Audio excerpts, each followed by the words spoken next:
Good evening, ladies and gentlemen. Coming to you live from the outskirts of the internet. This is the Gaming Saloon for June 27th, 2020, with your host, Beastburger2448, and Rampant Epsilon. Hi. I think I fixed it. Oh god, It's our now I'm peeking E3 it. special.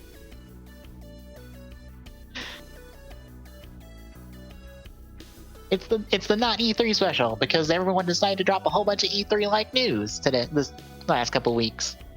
I might have fixed... Oh boy. Okay, Oh, I think no. I fixed it. Yay! Except for it attempts to look like it's wanting to peak sometimes, but oh well, I'll deal with that.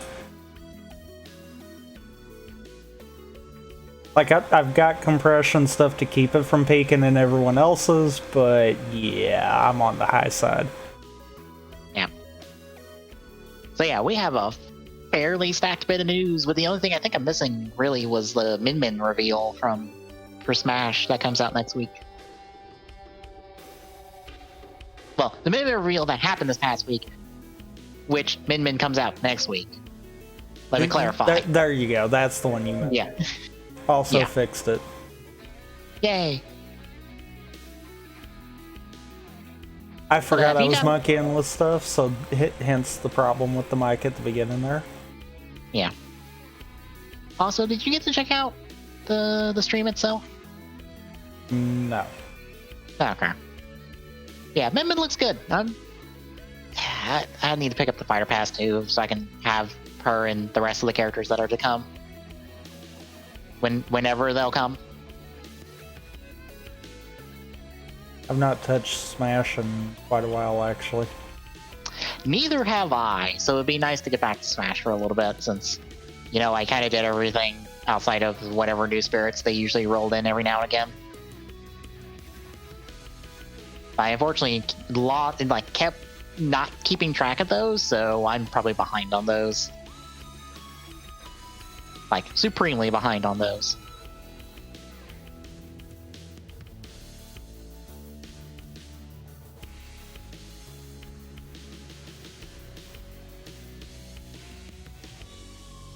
But anywho, before we get into all the news, Dominic, anything you've been playing these last couple weeks?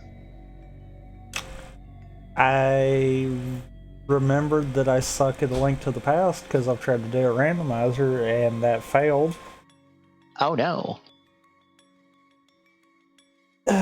Basically, I don't feel like I've got the attention span for it anymore, so I did kind of change it. Granted, of course, the randomizer showcase goal wasn't listing what games. The only spot that is in that spreadsheet.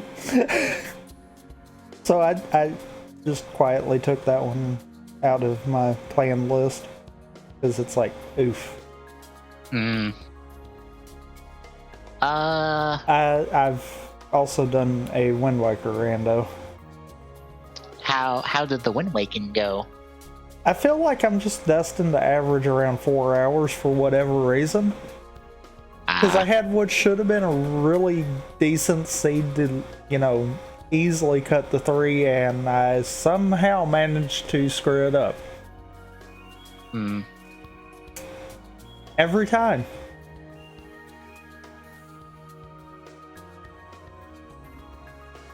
I unfortunately do not have a whole lot of anything, really. I have not gotten back to Persona 5 Royal in the last couple weeks. I need to, because I'm in the middle of a dungeon. Like, I'm close to the end of the original game before I get into all the Royal content, so I need to, like, push through the last bit. I'll probably do it, I don't know, tomorrow after I get done with notes for the original series. Also, shoutouts to me for getting to switch scenes. Nah, I was gonna ask why you didn't switch scenes real quick, because I saw you probably should have. Yeah. Oh no. But I'm trying to think, I really haven't touched anything else besides stuff on stream, and I don't know, I've made my feelings about being kind of bored with custom Robo just meh at this point. To be fair, that's kind of understandable. I am liking that I'm back to Ratchet and Clank, and also, I don't know if it's just because I have experience with so many Ratchet and Clank games, but one feels incredibly easy.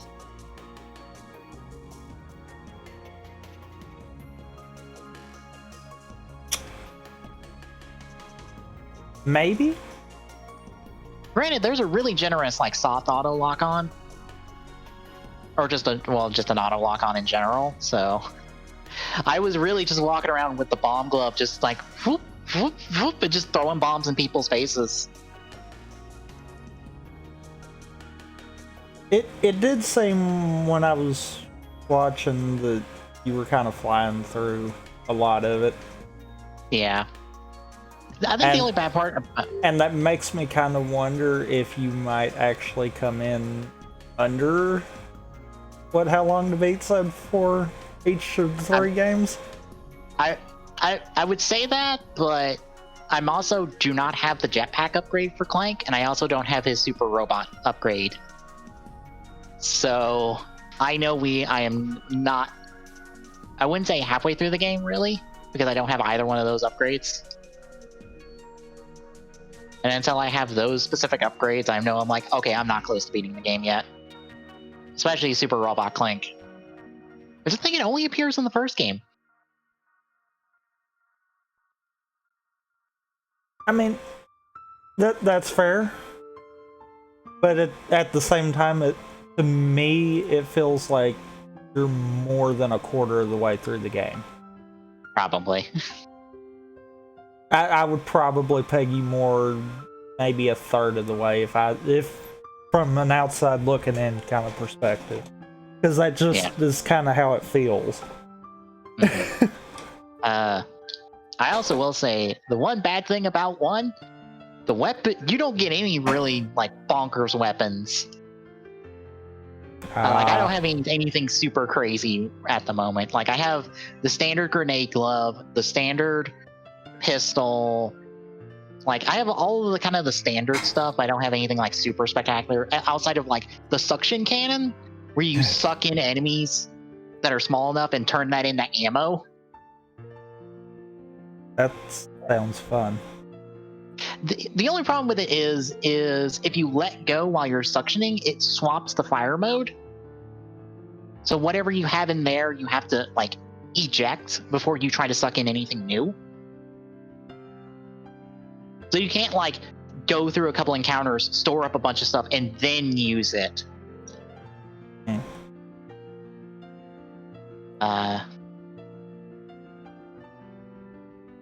Trying to think. Yeah, there's nothing really exciting. Also, there's no level up system for the weapons like there is in later games. So whatever weapon you get, that's kind of what you got. I think Going Commando has a level up system. I think. Not an extensive one, but I think it does. So we'll hit that with Going Commando. I will say, I probably will do Deadlock once I'm done with the trilogy and just tack that on as a bonus one, because fuck it, why not? Like, Deadlock, I think, is also the shortest of the original, like, core 4 games.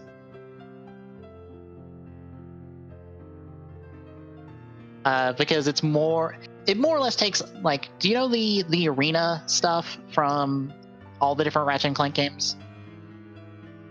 Yeah, kinda.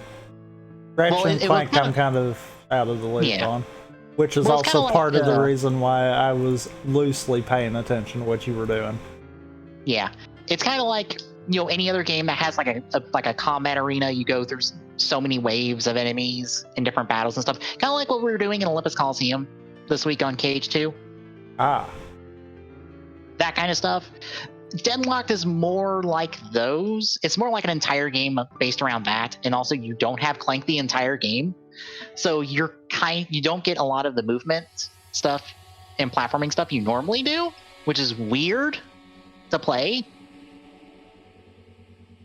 Because Clank more or less just takes a supportive "I'm talking in your ear the entire time" role, whereas you get 2 companion bots. Deadlock is weird. It's a weird one in the franchise. Kind of like, I want to say Size Matters, because Size Matters has you playing as Clank most of the time, if I remember right. It's another one of those. Here's a segment of a normal Ratchet and Clank game blown up into a full title. Although I think Size Matters was originally PSP, which is why it's that way, and also why it's named that way. Yeah, I might tack on Deadlock once we get far enough in, just to do it, because why not? Because I might set another follower goal to do like the Future Trilogy, or like at least at least the Future Trilogy. Maybe not all of Ratchet and Clank Future stuff. So more or less the PS3 stuff. Especially since the next one is decided to be Final Fantasy 15, and yeah, I don't know. I'm not looking forward to it because what I know about 15, it seems like a mess. Like a bit of a mess, and I'm like, oh, I don't know. Oh, that explains all of my problems now. Oh, what happened? My graphics card driver just got an update 3 days ago. Yeah. That would be a problem. That's what broke everything. God. That's a problem to fix later. Yeah. I don't know. It might not help that my only other major experience with a Final Fantasy game is 13. And kind of 7. But like not the interesting parts of 7, which is the later stuff, but like just the early game stuff, and I wasn't really invested in it. Well, I mean, that's a problem with, to my knowledge, most, if not all, Final Fantasies, is the early game just kind of drags. Yeah. That's one of those I can't really knock 7 for. 13, on the other hand, I didn't finish 13. Yeah. Oh, well, it wasn't 13, it was 13-2. My bad. It's still. Yeah. Yeah, let me play the bad 13. I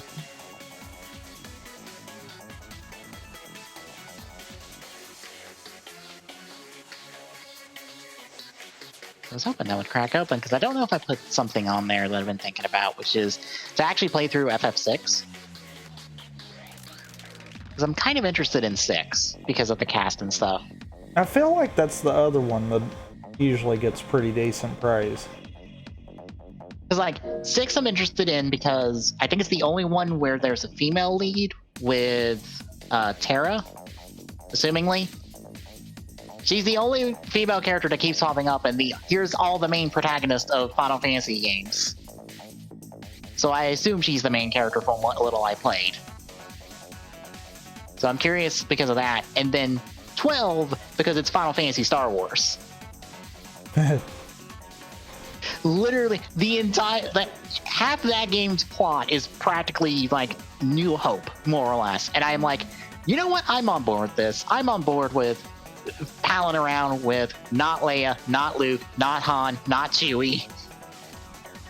I'm sure there's a not Lando in here as well, because fuck it. I think the Justicars is their names, are more or less, they're all not Darth Vader because of how their designs are. They're just all not Darth Vader. That's funny. Yeah, I really want to play 12, but I want to play the recent release of it, which is, I think, Zodiac Age. Because that's the updated version of 12 that like rebalanced the game and made it a lot better. And it's out on like PlayStation 4 and stuff. I want to play that version, but I don't have a copy of that version.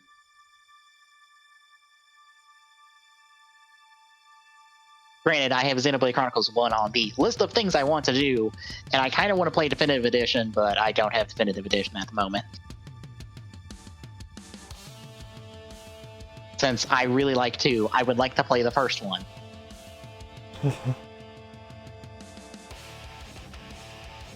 Yeah, that's practically all I got. Anything else before we hit the news? I think I've done hit everything that I have. Also, is the bot not posted? The bot has not been posting the entire time. I forgot to tell you that. That would have been good to have known, because now I can't fix that. Oh. Yeah.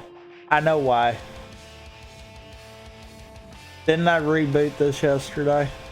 Yes. While the stream was going? Yes. Meaning that it apparently glitches that hard. Okay. Where it just can't figure it out. Oh no. What's funny is, I'm assuming the bot posted on Twitter, because I know it posted in the Discord. Yep. It's like it can't connect to Twitch chat. It doesn't know how to navigate Twitch. It's the problem. Well, I mean, half the people that use Twitch don't either, so that's not too big of an issue on the bot then. Mm-hmm. Which is hard to navigate sometimes. Yeah, especially when they break stuff. Yep. Luckily, they haven't done that in a while. Yay!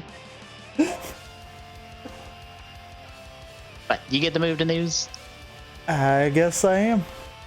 Alright then. Glock more or less said his piece on Cyberpunk the other day. I put it up first just in case he had anything more to say, but I think he said everything he wanted to say on the Cyberpunk dedicated stream that they're going to have several episodes of leading to its September release now. I believe that's on track for September. Well, I don't know. I know it got delayed, but I forgot what month it got delayed to. But along with a bunch of gameplay, we also have a Cyberpunk anime coming from Studio Trigger, which did Kill la Kill, Little Witch Academia, and a couple other major animes. I know them for S4 Gridman, and I liked S4 Gridman, so I'll probably give this a watch. Are you at all interested in Cyberpunk? I feel unfortunately the one person who is not here. Yeah, I feel like that's exactly what has happened. I'm on the outside looking in on Cyberpunk. Because I'm like, oh, it looks cool. I'll wait till it comes out. Mainly because, and I can say this, Glock asked me if I had watched the event, and I was like, I don't even know what that is. Look, it doesn't help that some of these have like 48-hour notice on them. Well, and it doesn't help that, we're in a year of no E3, so everyone has an event. Yeah. It's kind of hard to keep track of it all. That was one good thing with E3. At least most of the stuff was there. Yeah, it's all self-contained, but now everything's like spread out all over the place. It's just like, oh god, wait, who did what when? Where? Ah! And speaking of their own set of streams, Marvel's The Avengers from Square Enix has their own set of streams lined up, and they had their first, what they're calling, War Table presentations, showcasing gameplay for the first time, or showcasing more gameplay and how their co-op is going to work. I still don't feel confident in this game. Can't say that I really blame you. To kind of break down some of the stuff they showcased, first and foremost, our main villain is MODOK, so I hope you like giant, big-headed monster person with little tiny arms and legs. Giant big head baby? More or less. That is MODOK in a nutshell. So, I honestly thought, when I was watching the MODOK trailer for a second, when we first saw who the bad guy was, I thought, oh, it's the leader. That makes sense, because I saw Abomination in, like, the quick clips earlier. No, that's just MODOK pre-super big head transformation. And then they tease the big head transformation later. And I'm like, okay. MODOK is one of the goofier-looking Marvel characters, right? For your kind of seriously toned game. Maybe MODOK's not the best choice as your main villain, but okay, sure. Let's see how this rolls. But they showed that off. They showed off a full, I think, single-player level, I'm not sure if it's the full level or part of it. I think they said part of it, with what they call Once an Avenger, which is a Thor level. So they showcased Thor's gameplay, which I think out of previews from last year at E3, like behind closed doors demos, it was the most solid feeling gameplay out of them all. It looks fine. I don't like that the main boss you had to like more or less drop your ultimate on to beat. It also doesn't help that the main crux of the level was beating up the exact same enemy like 5 times. It didn't show that much variety in enemies. And then co-op, Fair. where... Very fair. Yeah. And then they showed off co-op a little bit, more or less. Take you and 3 other friends or AI team, go beat up a whole bunch of shit in some location. That was kind of the short and long of the co-op. You know what? I almost feel like one of the big issues I'm probably gonna have with this, just in general, it feels like it wants to be part of the MCU, but then it knows it can't. Yeah. And we've got this weird mismatch going on here, and it's like, why couldn't we have just done our own thing? Yeah, it wants the MCU aesthetic, I think. And it's a game. It doesn't have to have that. Yeah. It's one of those that's like, if I want a movie, I'm going to watch the movies. If I want a game, I'm probably going to kind of turn away from this because this looks like you're wanting to do more movie than game. Yeah, because like it also doesn't help that everyone here feels more or less characterized like their MCU counterparts. Thor feels like MCU Thor. Tony feels like MCU Tony. Banner feels like MCU Banner. Cap we don't get much on, so it's hard to tell. And then Natasha kind of feels like MCU Natasha, although again we don't have that much with her character-wise, so it's hard to tell. And it's one of those, it's like, I get utilizing the core team because that is what people are going to know because of the MCU. Yeah. I get doing that and then integrating new in. Mm-hmm. The problem is, as you just said, it feels like they're trying to pull too much. Mm-hmm. Although they loved saying how all of these different costumes and powers and stuff are pulled from different Marvel comic stuff. Which I'm like, okay, cool, you can reference comics. Alright. I don't know. They also detailed, like, hey, there's a loot system, and there's also more or less an element system, because you can have different elemental properties on your gear to affect your attacks. Like, there's a gamma property that also visually changes your attacks, I guess, to give them a green tint instead of whatever tint they have normally.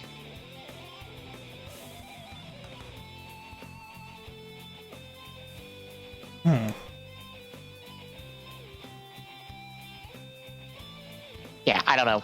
This being kind of a live service game, and you more or less having, like, your equivalent to the tower from Destiny with the helicarrier that you're building up, and you're going to different vendors to get different equipment and stuff, and all. It just sounds like everything about Destiny that I don't like, and I don't care for. Which is all the MMO stuff, and I'm just like, you're not an MMO at its core. You're MMO light, and I'm just like, nah. Which on top of that also kind of makes it like, oh, I am so desperately gonna wait. Yeah, because again, I keep wanting to iterate, or like restate this. Most live service games struggle in their first year to get their footing and to like get going. Almost all of them struggle in their first year. So I don't know if this game's going to be what people think it's going to be on year one, or at the beginning, or even throughout year one. I think it's better to wait till year 2 and see where the game is. And if it's in a good enough state, then go in. But if not, just stay out. The only problem is, I think at that point there probably will be an expansion that requires you to fork over extra money than the standard price tag.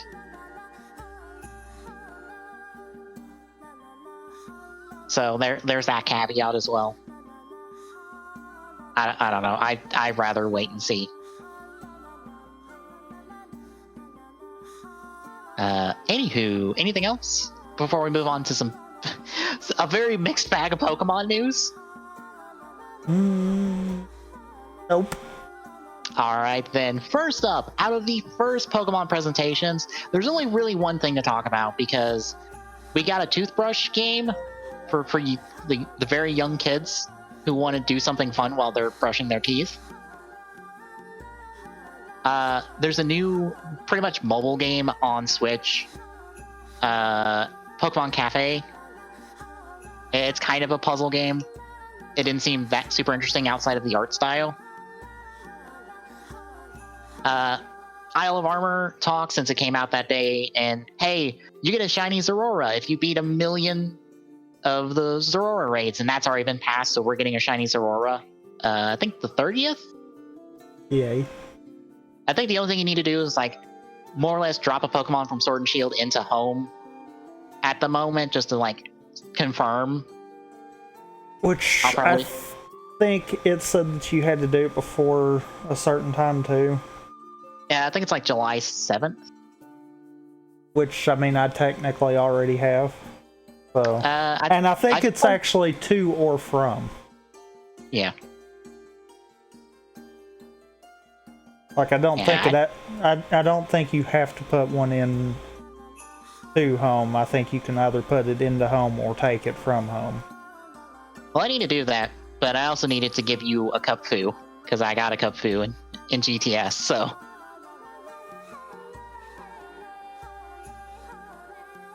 But you forgot what we talked about afterwards, I take it? Oh, what did I forget? About the fact that I can just, Oh, yeah, that's second true. account I forgot about that. Yeah.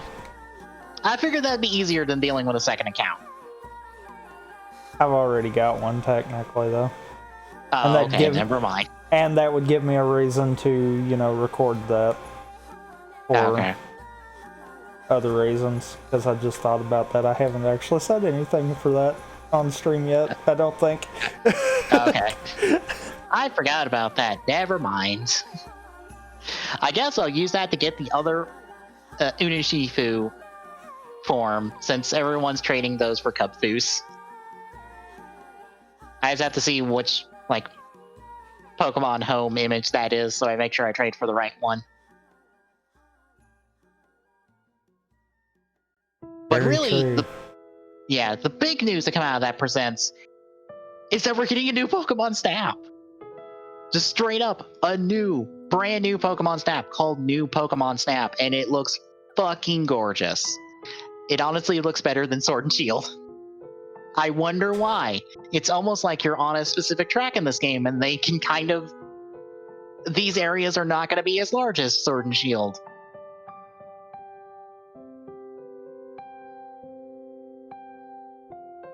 But this game looks gorgeous, and there's so many Pokemon from all the different gens. Nice Pokemon Snap gameplay. There's a Magikarp getting yeeted away to be, I guess, eaten by a Pidgeot. Or Magikarp. But it looks like you'll get the apple to toss around.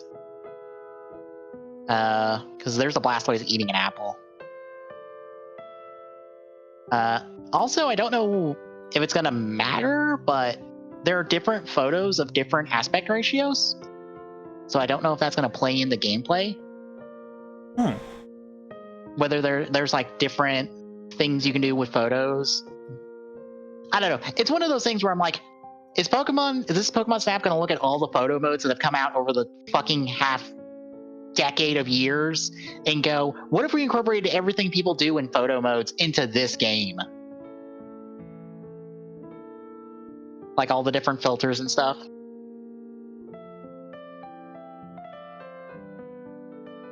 I could see that. Yeah. But it looks really good. No release date yet. It's currently just in development. I'm excited. I am one of those kids that loved Pokemon Snap, and I did go to Blockbuster and print off some of my photos back in the day So, hell yes, give me this. Give me the ability to flood my fucking Twitter with this shit, because I fucking will.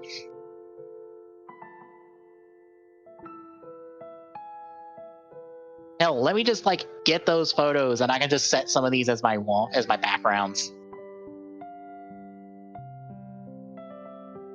But on the downside is the following Pokemon Presents from the following week. They teased that it was going to be a bigger project, and some people were really excited about it because, like, oh hey, maybe Gen 4 remakes. Hey, maybe Let's Go Johto games. Maybe something else entirely. Well, about that. I mean, something else entirely for sure. Yes. How do you like your MOBAs? I kind of feel like, depending on how this is done, this could be really good or really bad. Well, we've got a Pokemon MOBA now coming from Tencent and one of their developers that are attached to them, which I'm pretty sure has already put people off of this because Tencent, you know, is one of those companies of, yeah, if you look into their practices and a lot of stuff about them, they don't seem like the best company, just to be honest.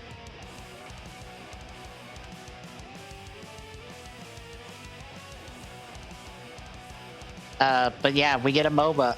It also, oh, by the way, Tencent also owns League of Legends, so I don't think this is going to be the next League of Legends because, yeah, they probably don't want to do that. Okay, but partially because of that, it might actually be something decent. I'm not gonna say it'll be great, but maybe at least decent. I don't know because they demoed the gameplay a little bit and they also got really choppy with the gameplay. But apparently, score system wise, you have your different points, but these different points on the map are just for you to take all the Pokemon you've battled out in more or less the jungle and captured and drop them there for points. And I don't know why you would progress further in the map and like try to take more capture points, because they didn't talk about why. Because you have the same capture points at the start, or same amount of capture points at the start in the different lanes. So I don't know why you would interact with the other team and not just base race them to the end.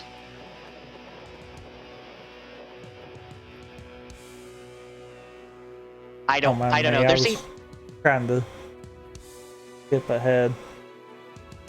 I see what you're saying right there. Yeah. I did not mean to do that. I meant to do that. Get that out of the way. Like I see in the map up there, the different points.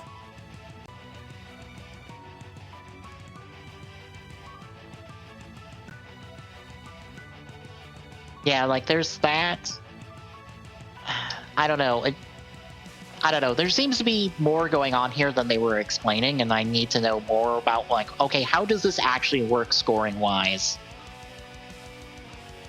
Because also, you defeating Pokemon gives you experience, and that experience, depending on the Pokemon, lets you level up and evolve. Because there are Pokemon you can choose that don't necessarily evolve. Like, let me pull up the roster here. Because our roster is Venusaur, Charizard, Blastoise, Pikachu, Clefable or Clefairy, Machop, Ghastly, Snorlax, Lucario, Talonflame.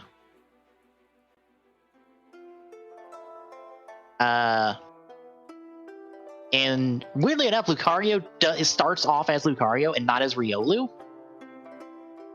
And Snorlax starts off as Snorlax and not as Munchlax.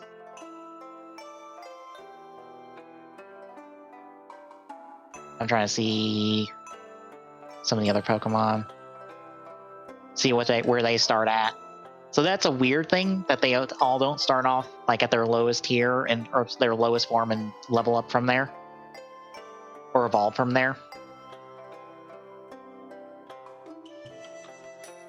I was about to say, show me the red team, please. I would like to see their Pokemon. Yeah, Machop.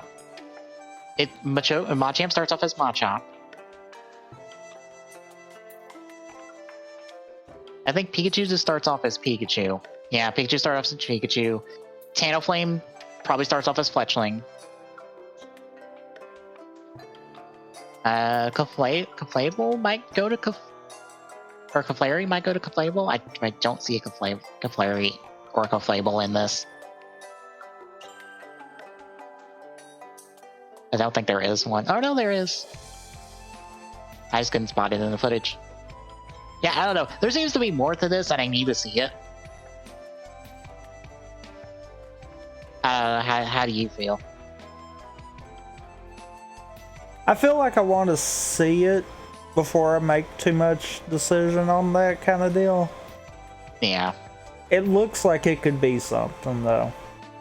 Yeah. I know some people were just, like, not into this at all, and some people were like, oh, why are people complaining about this? Man. I'm just like, can we not throw everyone who complains about this into one boat, please? I hate when people do that.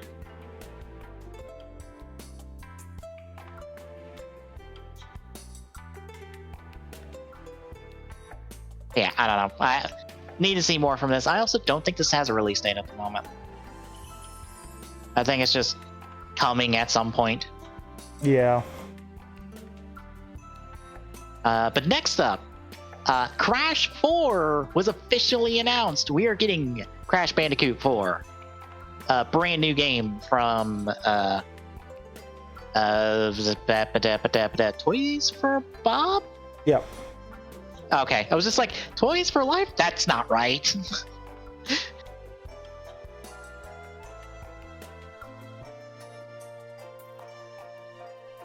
But it's looking like kind of like the Crash game you'd expect coming out of a trilogy. Crash, the female character I can never think of the name of. You remember her name? Because I do not. Cause they're both fully playable, regardless of level. So you can play any level with the two of them. Coco. Coco, yes. It actually even says that right there in the article. Just saying. Yeah, oh, my bad. But yeah, Crash and Coco are fully playable regardless of level, so you can play them on any level. Cortex has his own personally designed levels, and you can play as him. He has the ability to turn enemies into two different kinds of platforms that let him like either just get across a gap or get to a higher level or higher route in the level. There's also new masks that give armors.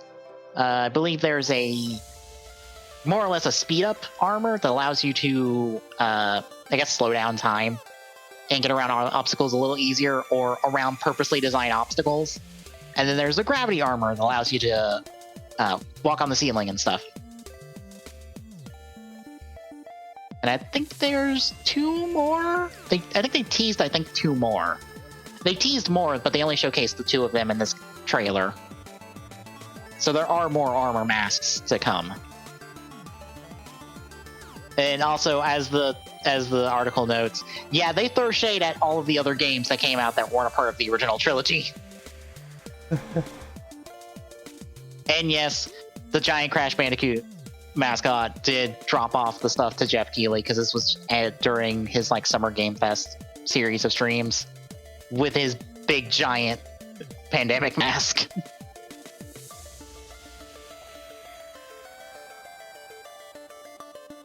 So yeah, how do you feel about Crash 4?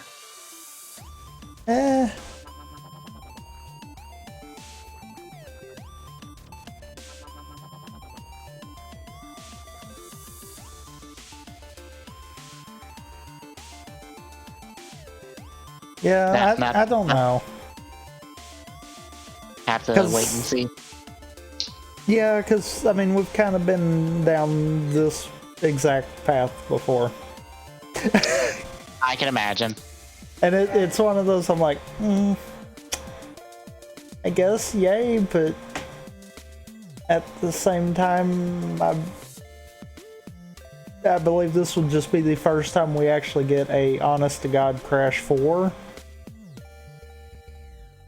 As opposed to a Crash fill in the blank, but this is technically 4. Yeah. I don't know. I'm curious. The trilogy stuff has gone over well, and they've more or less shown like, hey, we know what we're doing with Crash, regardless of if he's walking or in a cart. But here's the thing.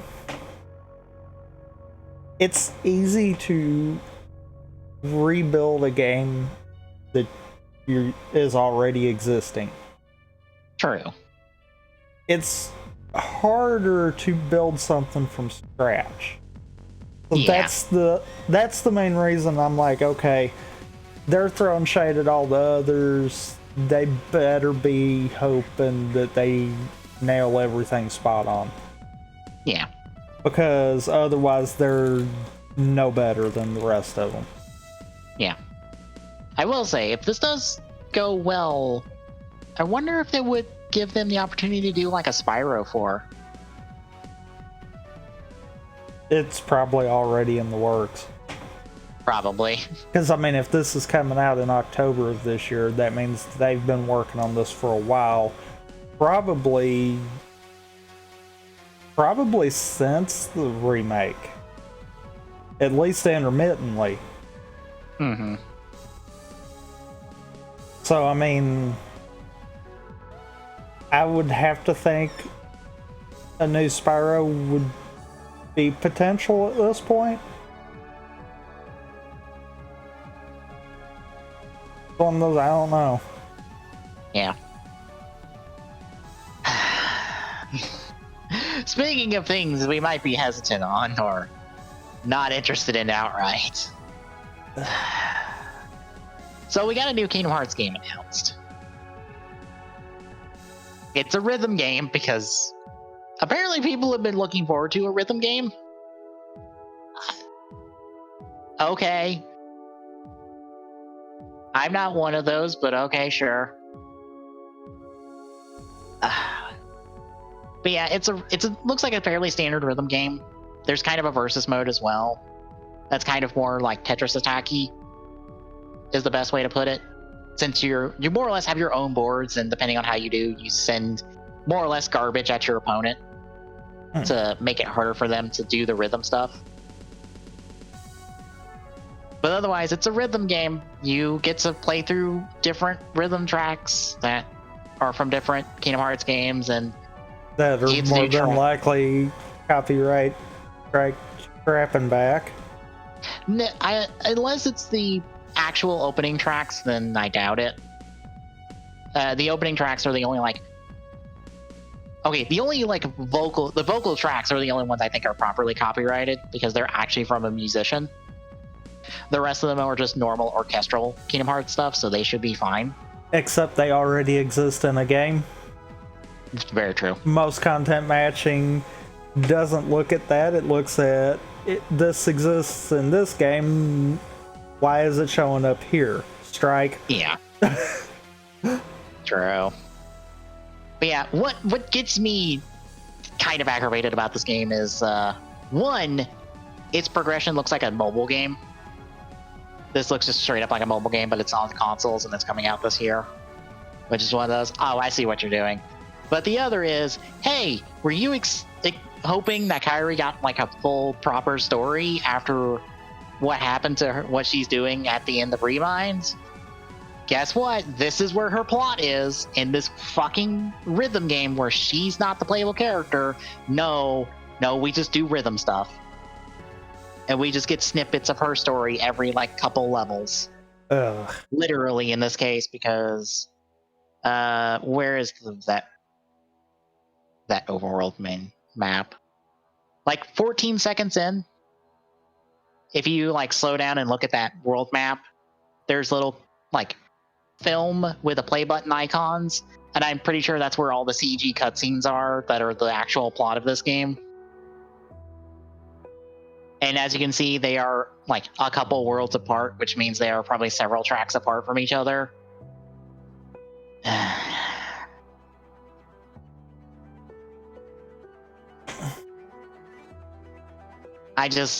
No, I'm out.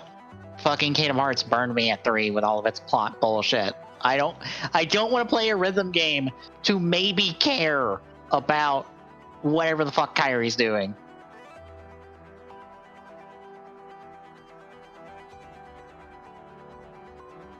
I'm sure you're in no better position than I am at this point. Being on the outside looking in for Kingdom Hearts. Not really, no. I thought so. So yeah, that's because that's you know what I'm almost wondering if this isn't what a way for them to pull Sora back in. It wouldn't surprise me. It's just like, oh, cool, you set all this up and then it's just done. Goodbye. Fucking just goodbye.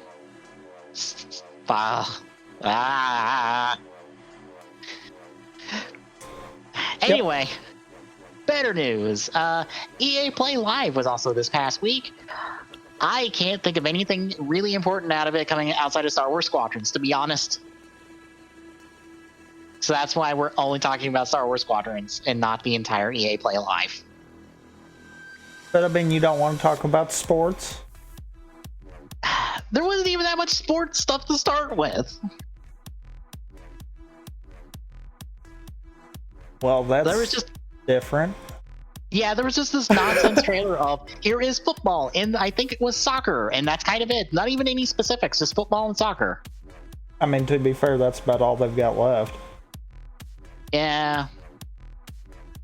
So yeah, Star Wars Squadrons had a CG trailer like a couple days before, and then they showed some gameplay, and I don't know, I'm kind of interested, but again, it's EA with Star Wars, so yeah.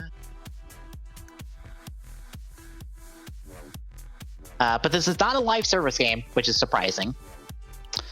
It is single player focused. I'm going to put in quotations because seems to be a big multiplayer component to it. Of course there is.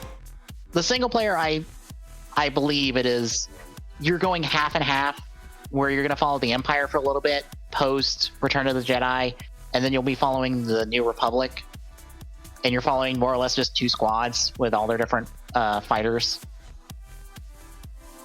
It's all first person, so there is no third person camera in this. Ships are customizable with different parts and stuff, and I guess interior stuff as well, because you have a little Ewok bobblehead in your cockpit. You can't pick your own droids, which is kind of sad. That seems like a no-brainer customization, but oh well. I think the problem is it would only work for some of the Republic ships, because like none of the Empire ships normally have droids in them, so I can also see why that's the case.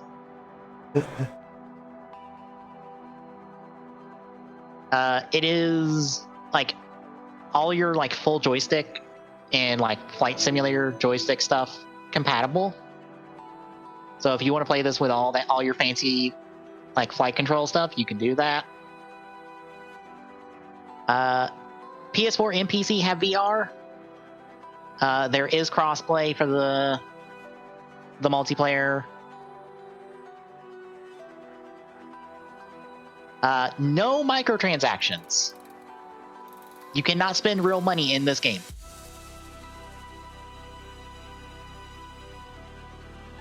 So they're trying real hard to win you back with this game, and I don't know. I have to wait and see.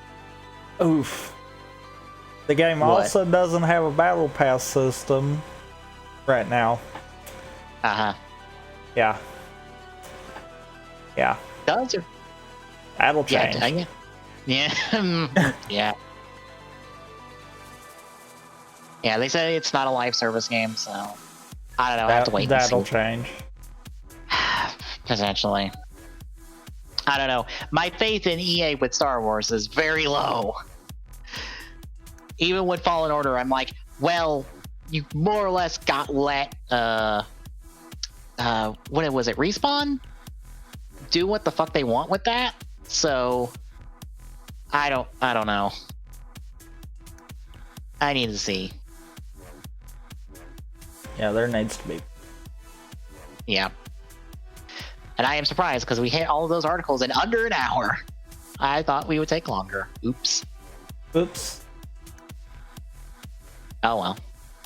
I'm sure we'll have plenty to talk about in the next couple of weeks. Because I don't know, who knows? We might get a Nintendo Rec on like 24 hours notice this week. Wouldn't surprise me. Yeah, because I saw someone pointed out somewhere that we only know about Paper Mario, the new Paper Mario for next month. We don't know anything for major Switch releases past that.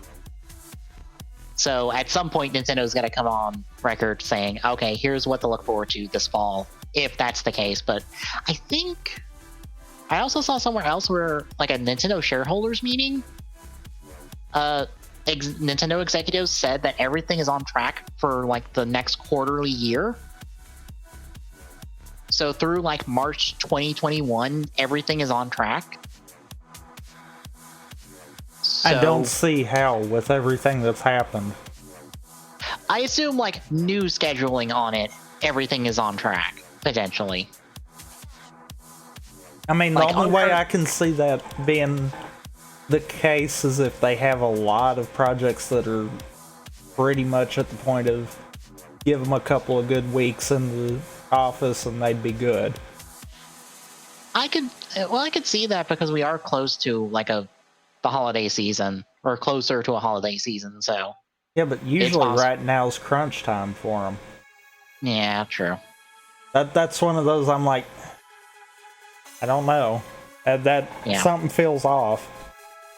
Unless they've been sitting on stuff. Because we know there was talks about the Metroid Prime trilogy and never came to see light, so that could potentially been something. They might just end up biting the bullet and throwing that out there before Prime 4 is close to being done.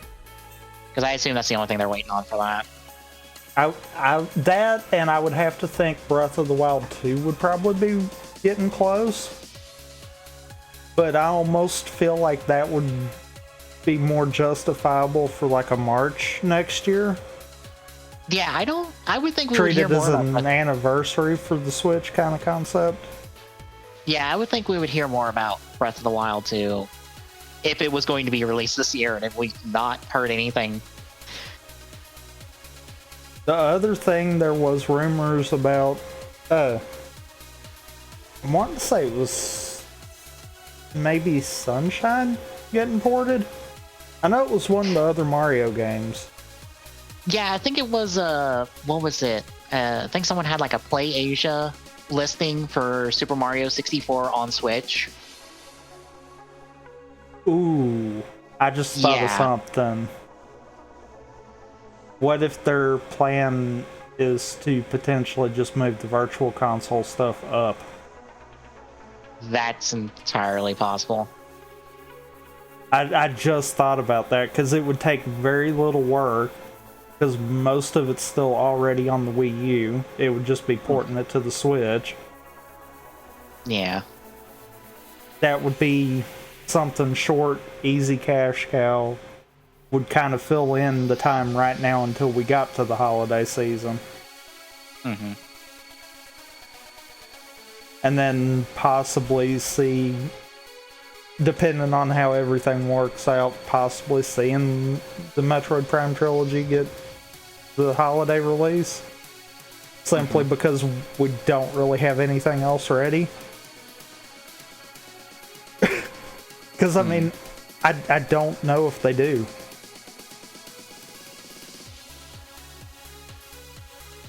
Because even if those ports that was listed were, I can't foresee them being fully ready.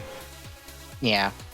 And it might be possible that, like, Nintendo doesn't release anything super major because it would be going up against two big console releases with whatever launch titles they do have at the moment, but... Which would probably further cement Metroid Prime Trilogy being the holiday release. Yeah. Because then it's technically a re-release going against the consoles, so it's not that bad if they lose money. Yeah, because especially... I would assume guaranteed one of those is Halo. More than likely, but I don't know. Because, I mean, have we really heard enough about Infinite to assume that that would be a launch title? I think they've stated before that Halo Infinite is a launch title. Like, that is launching with the Series X. But I don't think they have said- recently. True. So that might have changed too. Yeah. I think we have to wait till next month with the Inside Xbox, I assume, focused on Halo Infinite, or at least leading with Halo Infinite.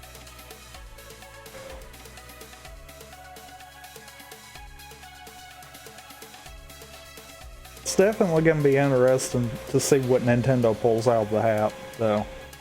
Yeah. Because they've got a few things, but it's all small, so I don't know how far they're going with it. Because we know, based off of the lack of information on Metroid Prime 4, that it's not anywhere close to being ready. Breath of the Wild 2 would be the next closest, but there again, they've been radio silent with it. What else big do they even have right now? I don't know. There's a Shin Megami Tensei game that should come out at some point, but that's on Atlas. That's not on Nintendo. I don't know. Everyone's wanting Persona 5 ported, but I don't know if that's going to happen.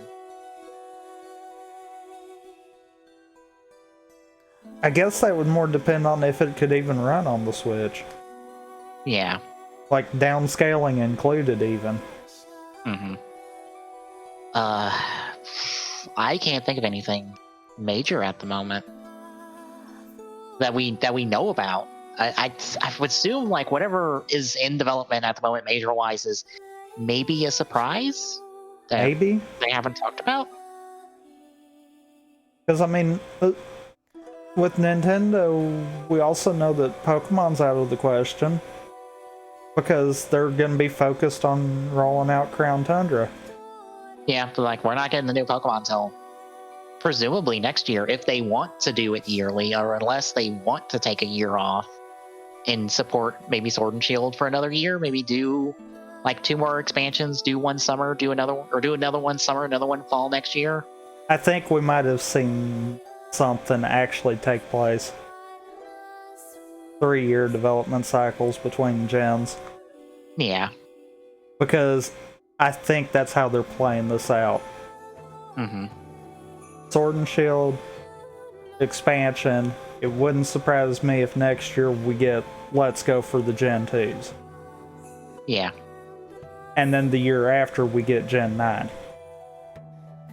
Or even just Pokemon Snap takes the slot of that, just as a, hey, here's Pokemon Snap on the side.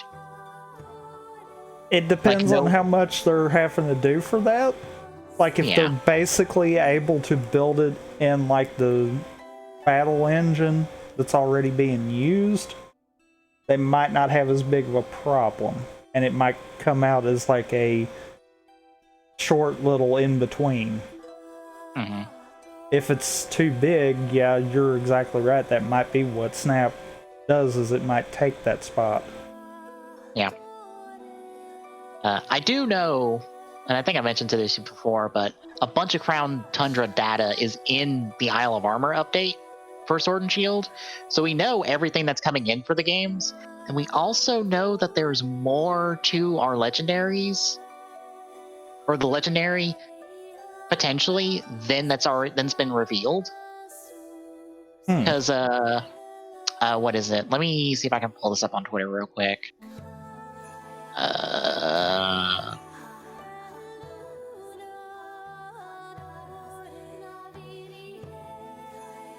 Yeah, based off the number data, there is 2 legendaries numerically listed before Calyrex,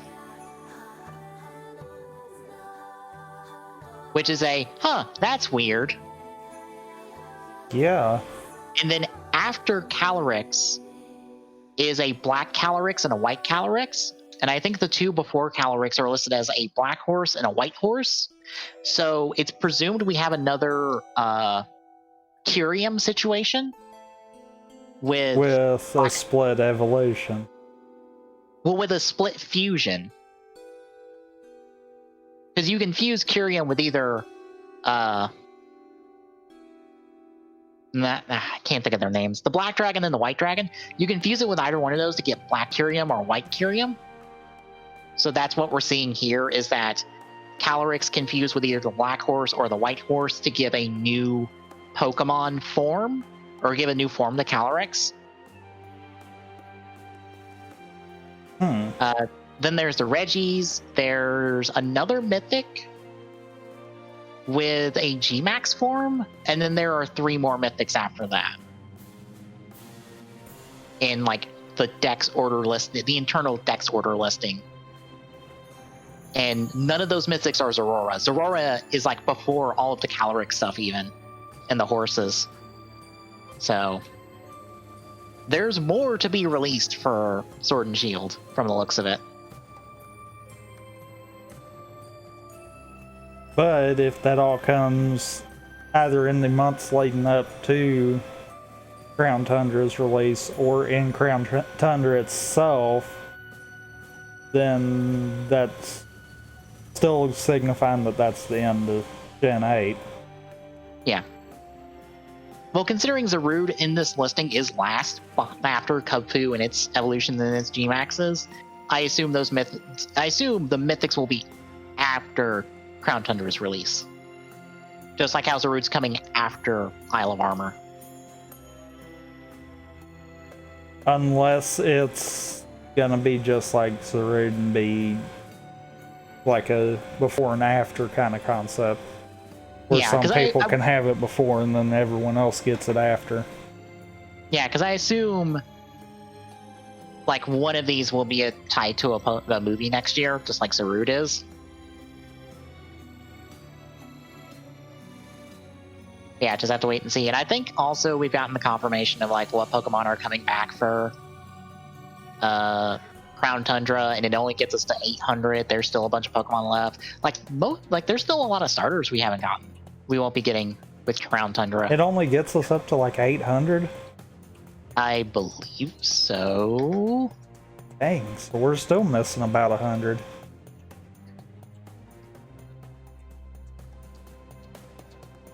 I don't think that's right, though. According to the internal data, Isle of Armor should have only brought it up to around 500. Because I think there was only 100 and... It was less than 110, but I know it was over 100. That actually came back and wasn't part of the Isle of Armor decks, that just was repeats. Mm-hmm. Let me see. I can't remember the exact number because I did set up a spreadsheet with the Isle of Armor decks, that way I could track it, and I know it was over 100, but it was not by much.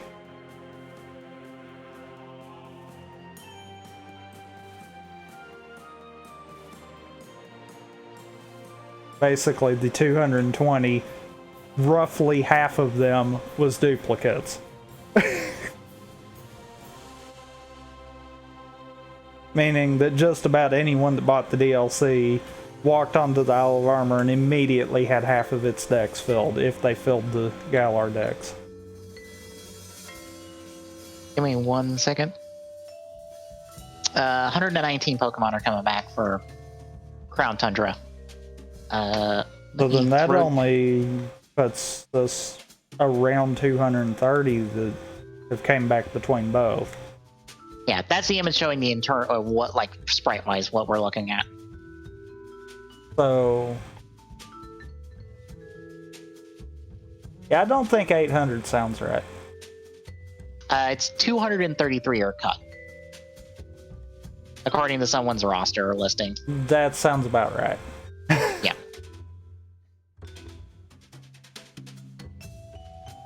And for reference on that, with this updated information, that is somebody's chart on this.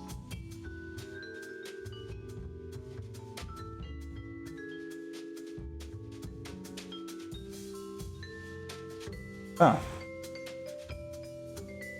More or less, the gen with the least cut is Gen 7. The region with the most cut is actually Gen 3.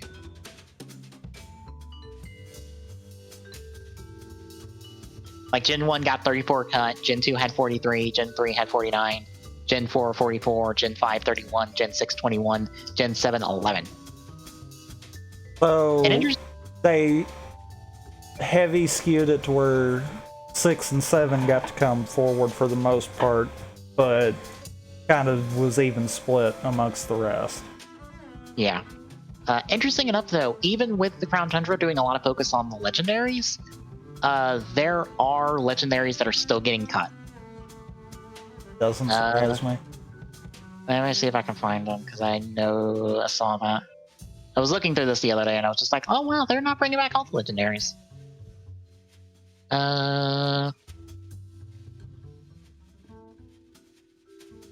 Deoxys is not coming back, which I think is the first legendary to not come back. Yeah, Deoxys is not back. Manphy, Fione, Darkrai, Shaman, and Arceus are not coming back. But Victini is coming back.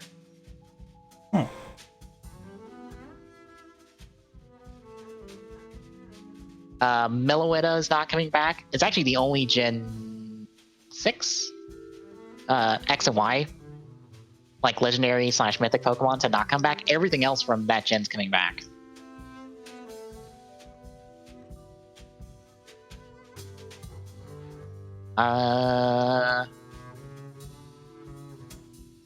Actually, I think that's it. That's less than I thought. You know, all the old groups. I wonder if maybe after Crown Tundra they might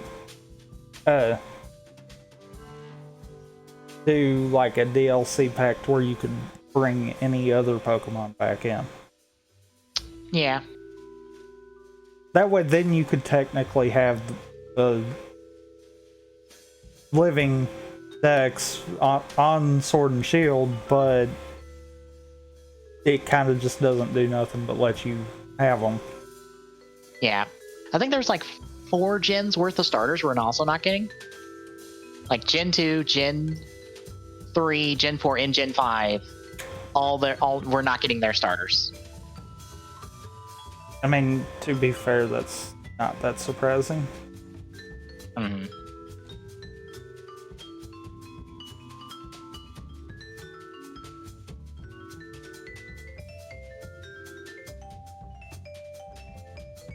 Yeah, I think the only thing is that there are some in here that have to figure out a way to deal with their unique stuff. Like Deerling and Swazbuck are not coming back, and I'm kind of not surprised because they have to figure out a way to give you the ability to get any of the 4 seasonal forms. That's why I'm saying more of allow you to transfer any Pokemon from home. Not basically kind of allow them to be usable within the game, but you can't really do anything like breeding or anything of that nature with them. Kind of have them as a locked Pokemon. Mm-hmm. Especially seeing as how once you have them in Sword and Shield, you kind of can't move them to any other game. Yeah, and it's also possible, like, between now and Crown Tundra, some of these Pokemon might still get in, because we did get that update that brought in Pokemon pre-Isle of Armor. Yeah. Which actually wasn't the Gen 7 starters not in any of the dexes? No. Yeah, those were pre-Isle of Armor. And they weren't even added in the Isle of Armor decks either. So that's 3 right there that just completely slipped under every radar. Yeah. I could see them possibly at least doing the rest of the starters that way. Mm-hmm. I am sad that Pidgeot and Primeape are not getting in. Those are 2 of my favorite Gen 1 ones. And Donphan, which is one of my favorite Gen 2s. Like Donphan, Mightyena, Hariyama. Like, there's some in here that I'm like, oh, we're not getting these Pokemon. Oh, these are some of my favorites. Oh, well.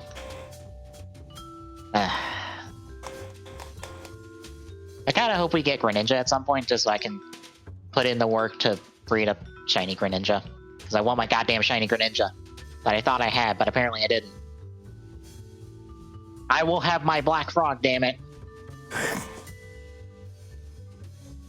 My Black Ninja Frog.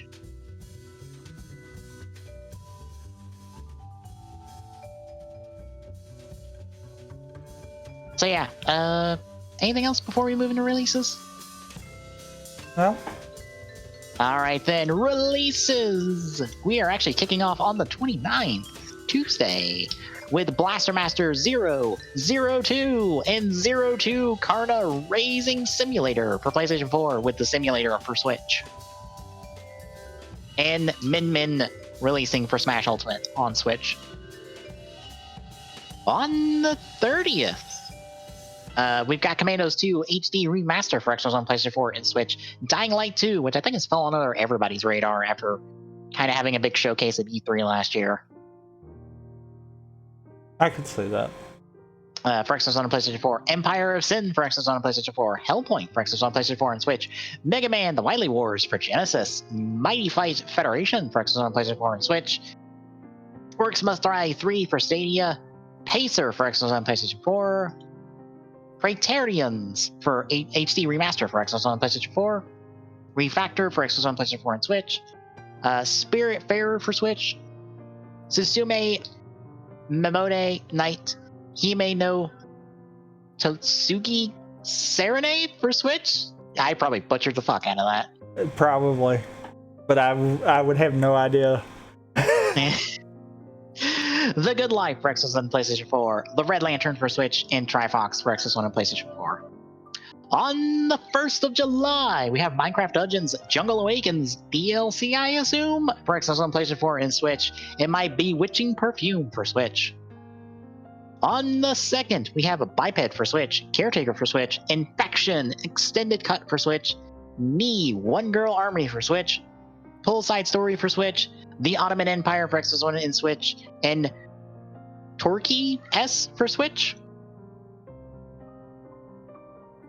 Next up on the 3rd, we have Alphadia Genesis for Xbox One, Ghost Grab 3000 for Switch, Infinity for Switch, Marvel's Iron Man VR, which is another thing that's kind of like fallen under the radar after having a big showcase. That's coming out for PlayStation. I mean, it's got VR in the title. That's kind of understood. Yeah, VR is unfortunately still a gimmick. Huh. And finally, Signal Out for Switch. On the 5th, we have Overcooked 2, Suns Out, Buns Out for Xbox on PlayStation 4 and Switch. I've been seeing the Runaway Guys and Tom Fox play that.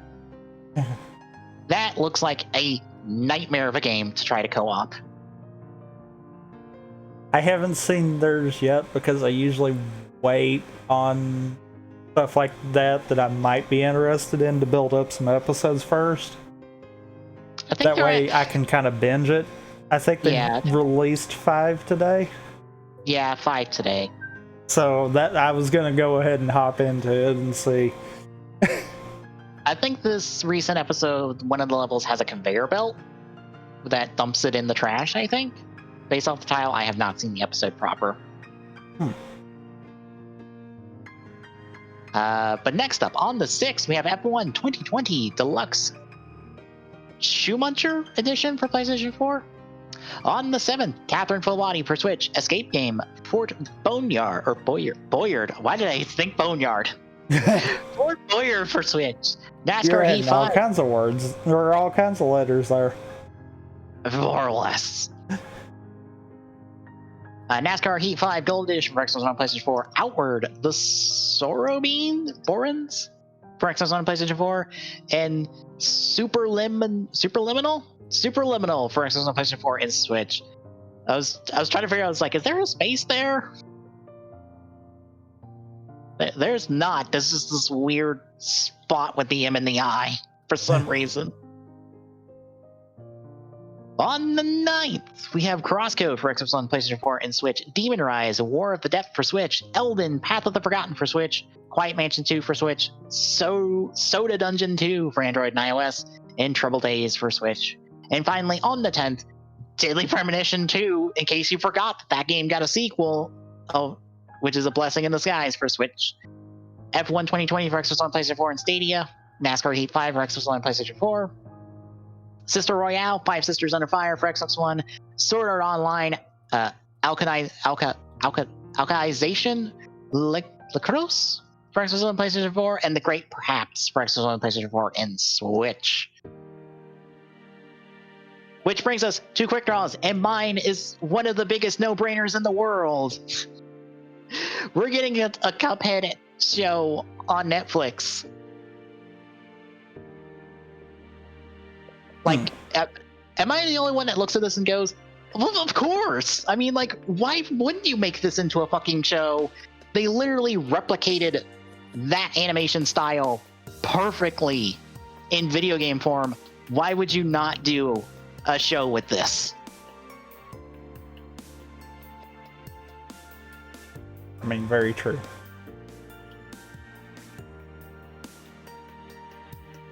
Yeah, it looks pretty good. I don't know if we have a release date for this yet, but I'll certainly check it out. I still have a Netflix subscription from the family, so I'll give it a watch.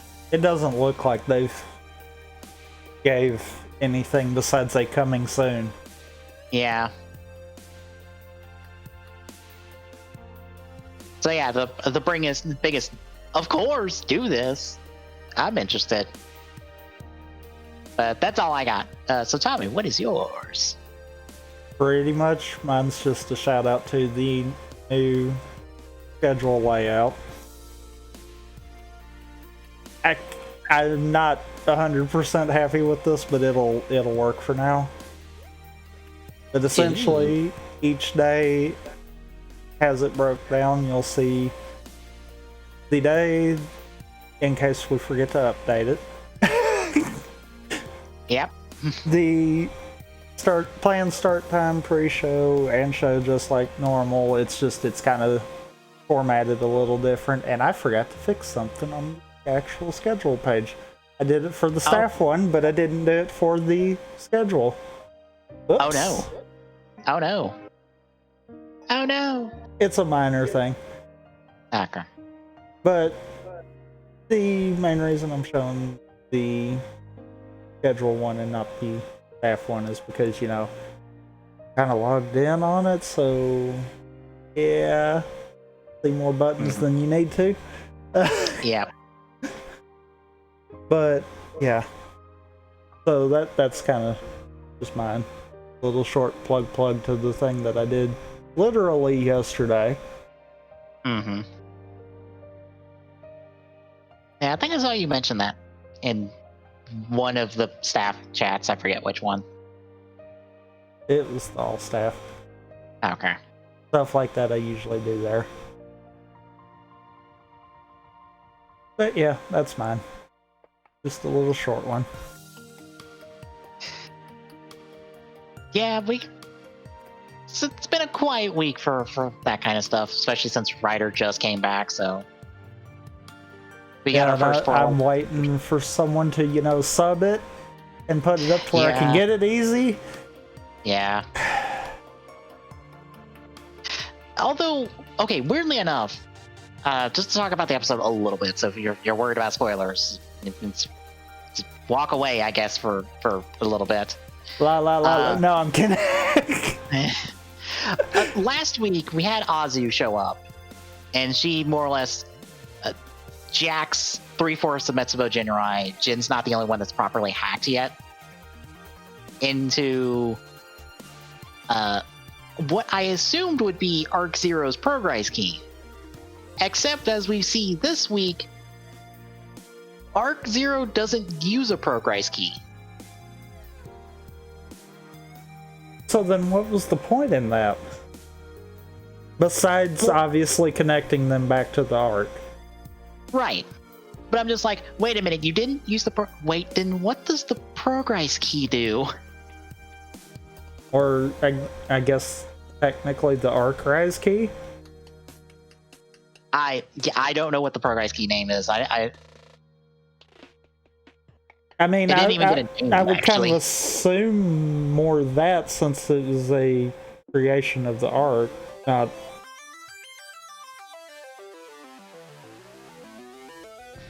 not you know a creation of human. Yeah. Also, Azu did not. Azu didn't show up this week, which is just like, wait a minute, where'd Azu go? Did you just disappear back to the background?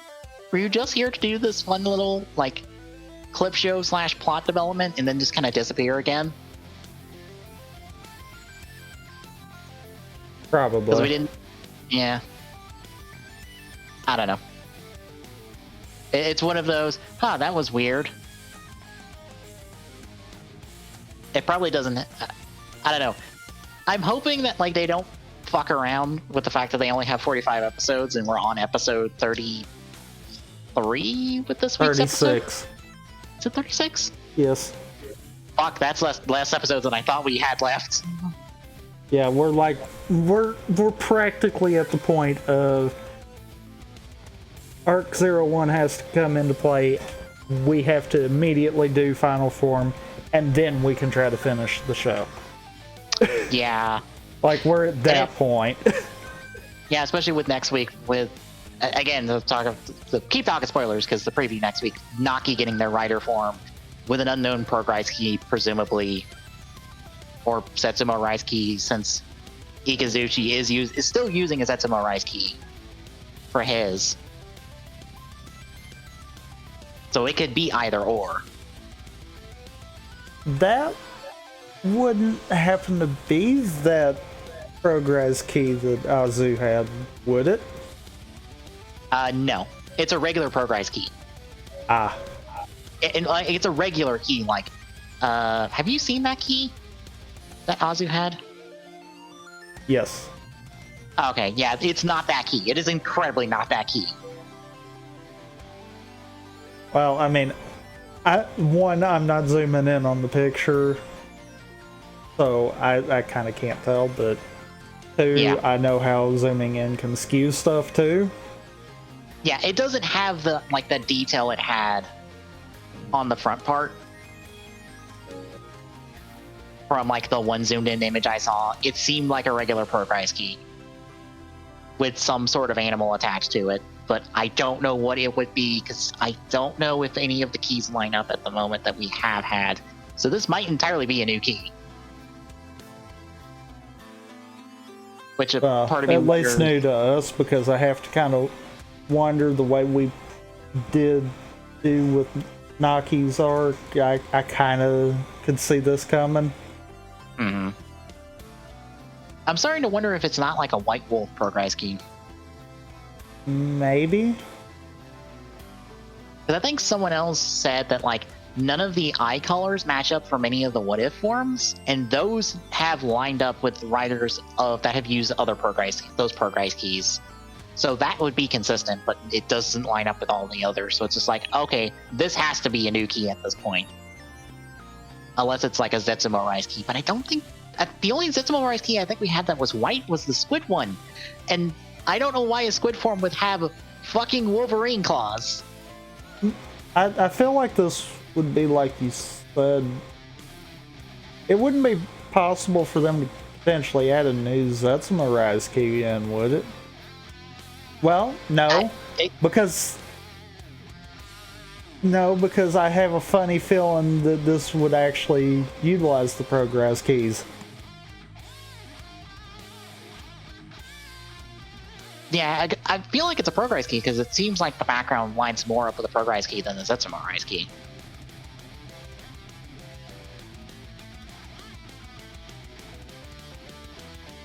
So, I don't know. We gotta wait a week on this, and I'm like, oh cool, Naki has a rider form. Here's the weird thing with Soto, because I'm pretty sure Soto will do this because they've done everything else at this point. And this kind of gets into like Soto's development and how these less toy-based forms come about. Soto doesn't have advance notice on them. They kind of find out last minute on them. Like they may have like a week or so notice. So it's entirely possible we won't see this in Soto until like the Saber line. Because this was kind of just a, hey, let's just do this like Ikazuchi was. Because Ikazuchi doesn't have any like toy stuff attached to it properly, so it's just kind of a thing in the show that they did and just been done. Because they had no advance notice on Ikazuchi. Like, Ikazuchi is just now coming out in Soto with 09 next month, and it appeared in episode 14 of the series. And they've been prototyping it for months. All they had to show was a prototype of it, of like one arm. Because they did not have advance notice on Ikazuchi. They didn't have an advance notice on Tsukiyomi. They found out, I think, like a week before the episode came out, that Tsukiyomi was a thing. And that makes sense. Yeah. So. Either way, I'm excited. Hey, Naki gets a rider form. Oh no, I have to move my Assault Wolf from being with the Metsville Jinrai riders back over to where the Ames riders are. Because I had that as a stand-in for Naki. Oh boy. Because everyone just assumed if Naki got a rider form, it would be a repainted Assault Wolf. Because they probably wouldn't use the suit again for Fua. Fair. But it's the case of like, oh, he has a new suit that, I don't know. Does it look like it's using Mad Rogue's pants?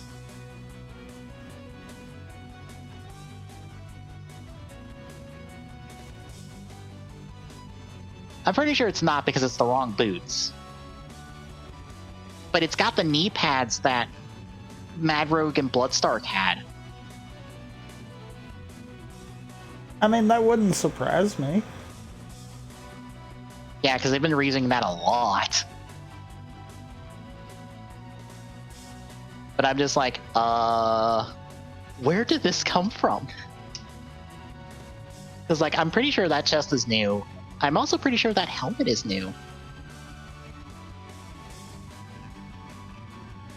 Because the closest thing that looks to is, like, Jin's helmet. And unless they reused, like, regular Flying Falcon Jin, I don't think they did, because I assume they reused that helmet for Burning Jin.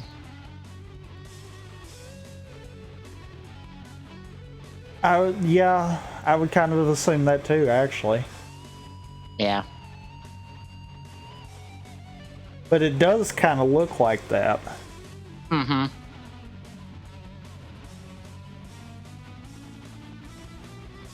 It feels nice to have 01 back. Okay, hear me out on this.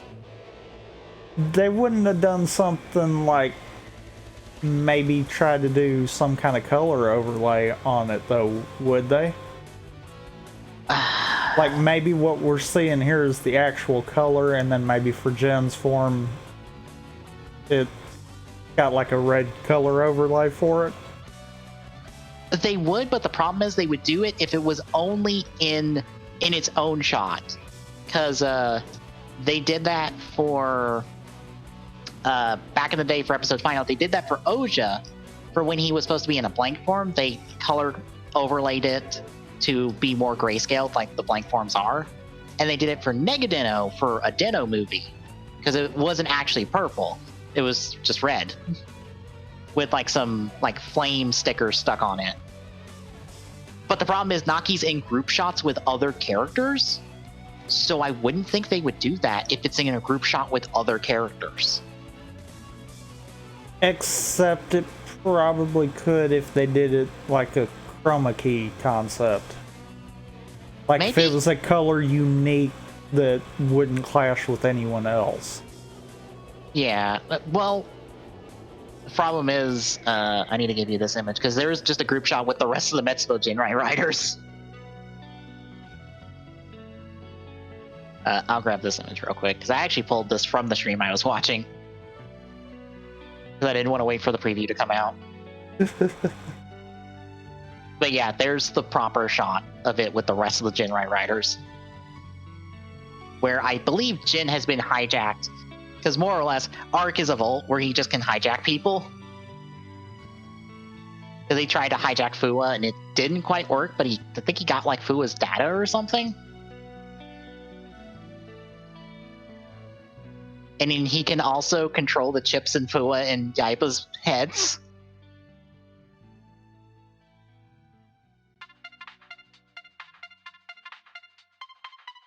They could have, actually. Yeah, there's a gap. There's enough of a gap there. They could have spliced it in, but I'm like, I don't know.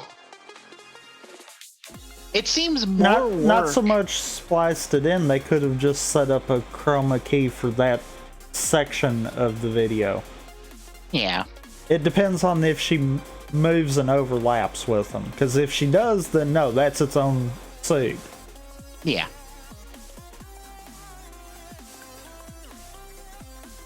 Yeah, I don't know. And I guess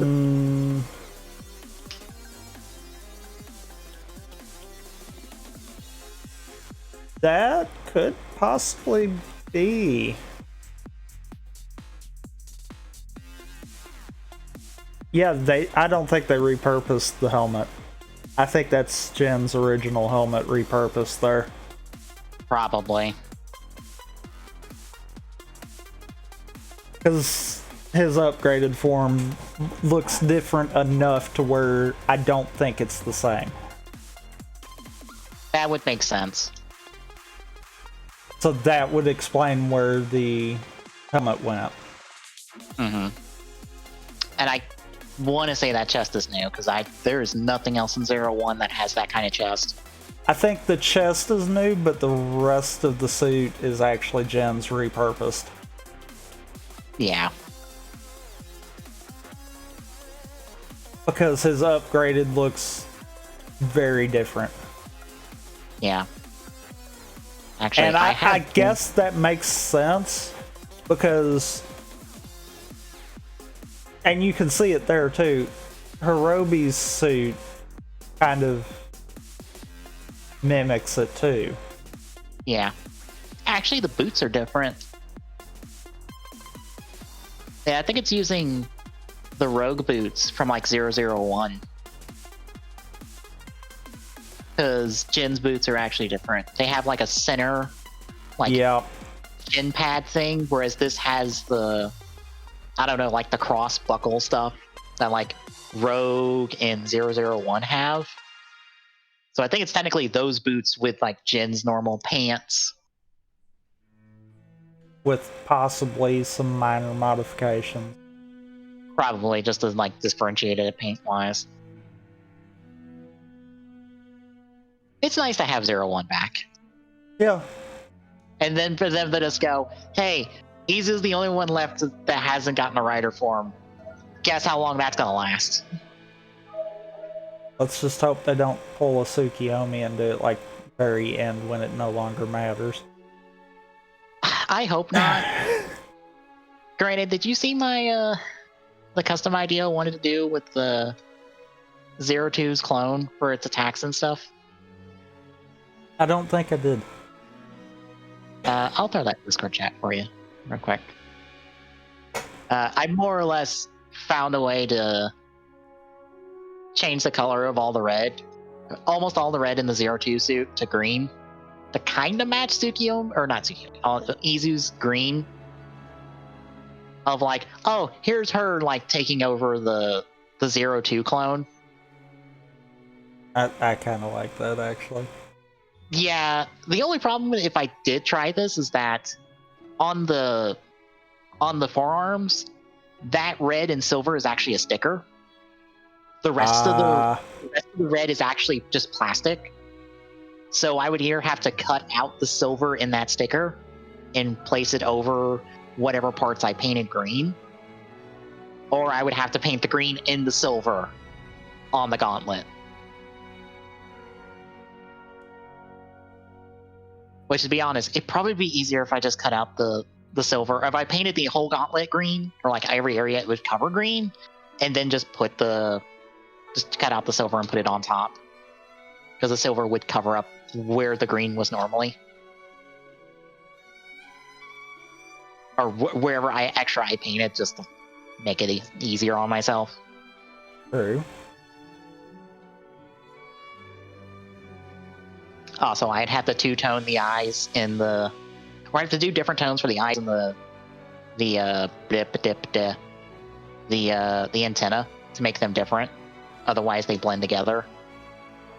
I'll also gonna so laugh when that actually is what happens. I will too, because like it's a really simple idea, and it would fit right along. Yeah, and actually kind of justify why it's the 02 driver. Mm-hmm. And that's why I kind of want it to happen, just to be like, hey, here's like the different parts to like change an extra 02 to this, because technically, like the red on the chest where like the 02 scarf is, that's actually made to be a different piece because it's PVC instead of the standard plastic. And the hands are swappable, and they just have to make a new head that's just painted differently, because again, the red on the head is painted because it's PVC. Like the antenna is PVC. And they had to paint the eyes already. So in theory, if this happens, it's a very easy thing for them to do on their end.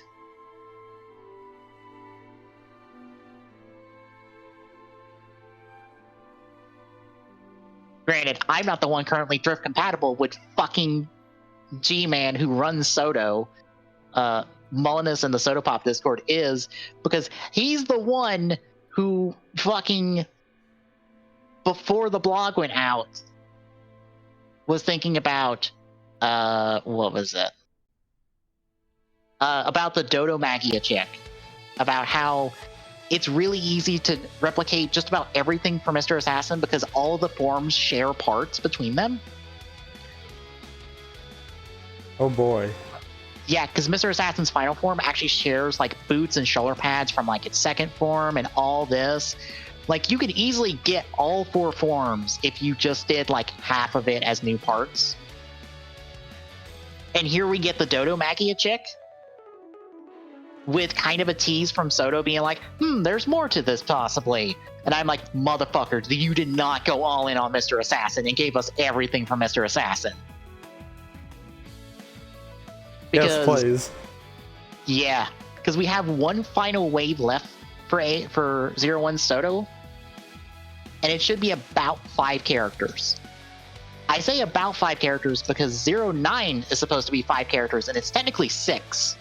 Because you get 02, Arc Zero, Tsukiyomi, the Barotha Magia, the Gen 1 Humagear, and the Dodo Magia chick, which is 6. But it's technically only really the price of 5 because the Dodo Magia chick and Barotha share the same body.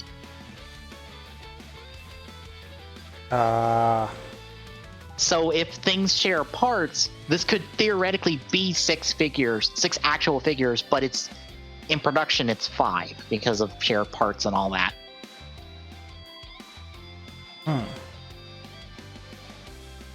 So yeah, again, for those of you who are interested in Rider merchandise, specifically action figures, I highly encourage you to check out Soto. They fucking did everything. Like everything you've seen in 02, they've done and went above and beyond and done stuff that I'm like, I never thought they would do both the Gen 4 Humagear body and the Gen 1 Humagear body, but they've done anyway because fuck it, we can. They've done the Trilobite Magia. They've done Barotha Magia and give you sticker option parts for a good guy version because fuck it, we can do that.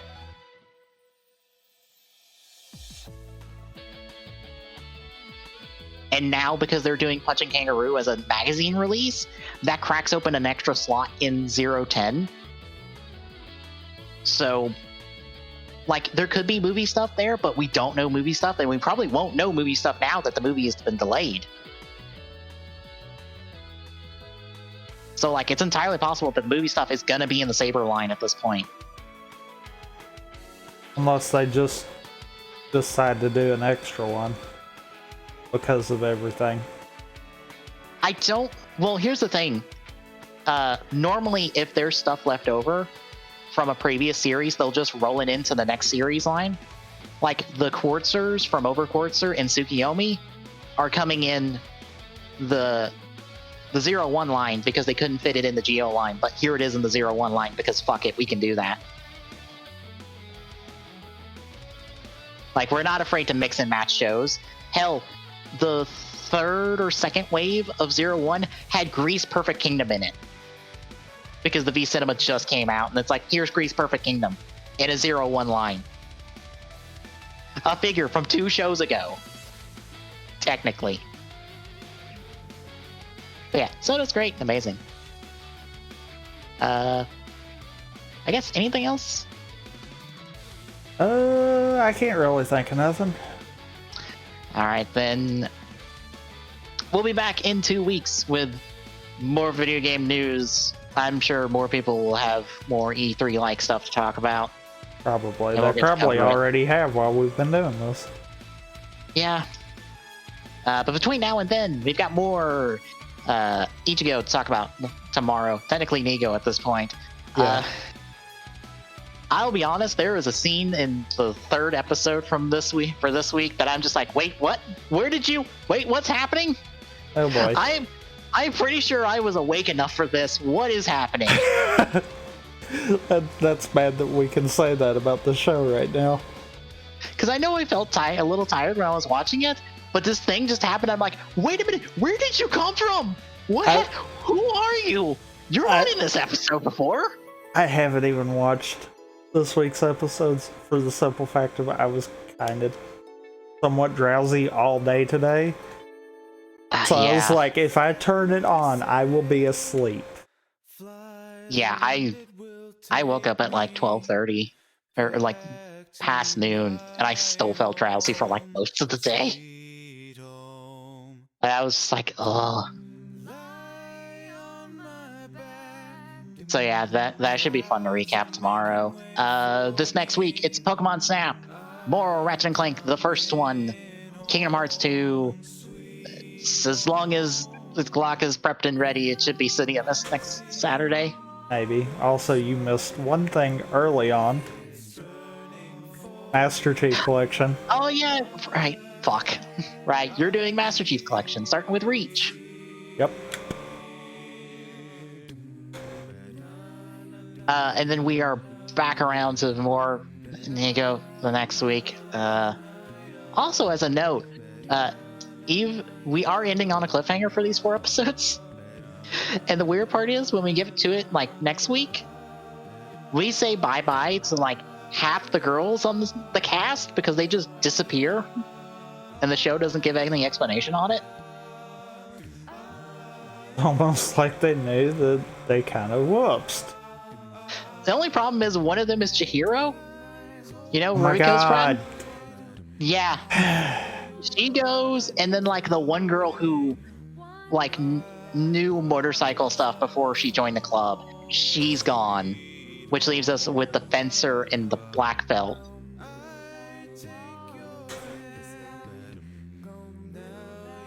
And I'm like, okay, whatever. Maybe since we cut them and we've cut it down to like 2 members of the supporting cast, I think plus the kid, Tachibana and Taki, maybe we can do more with them. It seems like they're trying to do more with them.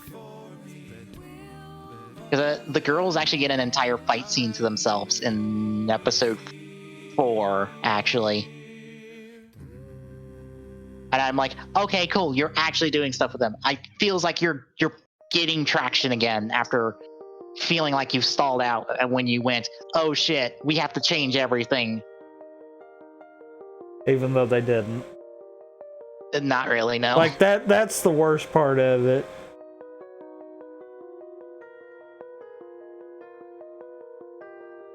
But anywho, that'll do it for me, for Tommy. Get out, everybody. We will see you next time.